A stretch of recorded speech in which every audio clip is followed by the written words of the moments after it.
Hey, what's up? Let's talk about Ghost Pepper issue number 2. Warning, there will be spoilers, and it might get a little spicy. So our story starts out, we actually get to meet the world famous Batra, the one who apparently saved this world from Cinder, the big giant fire monster. And he actually ends up getting some news from the people who work for him.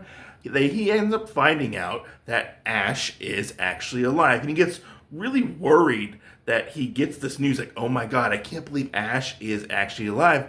What exactly are we gonna do? Well, I get the idea to go find the Eclipse. The Eclipse are like these, like, it's almost like royal guards or royal like soldiers that don't really have a purpose in this world anymore. They've kind of scattered to the winds and they are sent off to go find Ash. So we end up switching back over to Loloi, Ash, and their little buddy Jiminy. They are on the run from this offering robot because Ash decided to get in a fight with it because he doesn't really understand what you're supposed to do with an offering robot, which you're supposed to give an offering, which they give it to Batra, the savior of the world.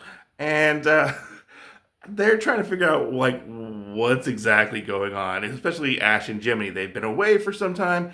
They don't know exactly who Batra is and why he is so special. So Loloi goes into the big spiel of who actually Batra is and why he is so important. So after our history lesson for the second time, I might say, we actually get the big revelation in this issue where we find out that that's not the way good old Ash remembers things going. He actually drops a bombshell that he was the one who actually ended up defeating the great Cinder, not Batra, which blows Loloi's mind. She's like, what? What are you talking about? Like, no, it was Batra. It was Batra. Batra did it. He said he did it. And he was like, no, that's not what exactly happened. And he's like, I think I need to go talk to little old Batra and fix things. So we end up actually leaving our two main characters for a new character who is a mysterious young woman named Vex. She ends up helping a bunch of guys out of this like weird vertical mind thing that has a cave in,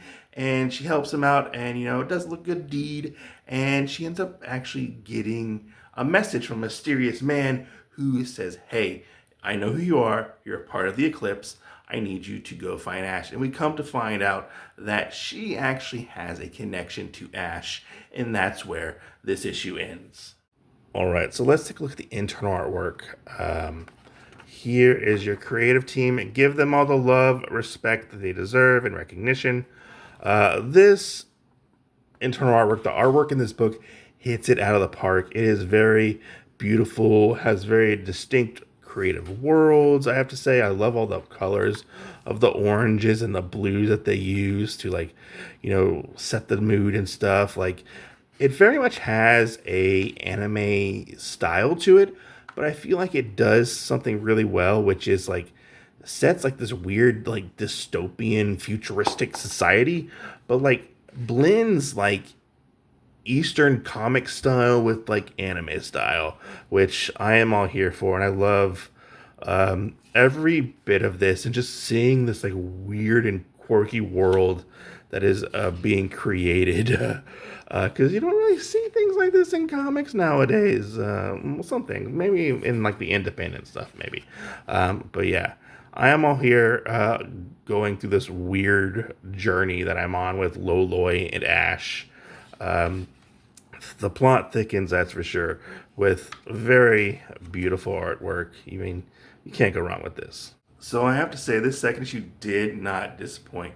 It definitely still is setting things up story-wise for things to come, but it does a lot of real good character development and honestly explaining more about what exactly happened in the first issue, because there were parts of it where I was like scratching my head. I was like, what's going on? Who did what a billion years ago? Like what's a Batra? I don't know what a Batra is exactly.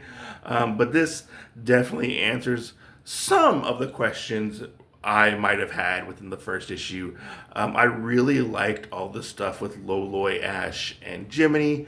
That was a lot of fun. The big revelation that Ash was the one who saved the day back in the day was a pretty interesting reveal, even though I kind of felt like that was actually going to be a thing moving forward, seeing as how he has a big, mysterious past, and Batra was kind of like sweating bullets when he heard that Ash was actually still alive. I'm interested to see exactly where this story is going to go. I don't really have any like complaints about this. Is this issue for sure? When I did get to the second like, oh, here's the history dump part of this, I was like, oh god, not again. I thought I already read all this, but they do a good job of streamlining it, in this second issue. So you're not like, okay, I have read all this before.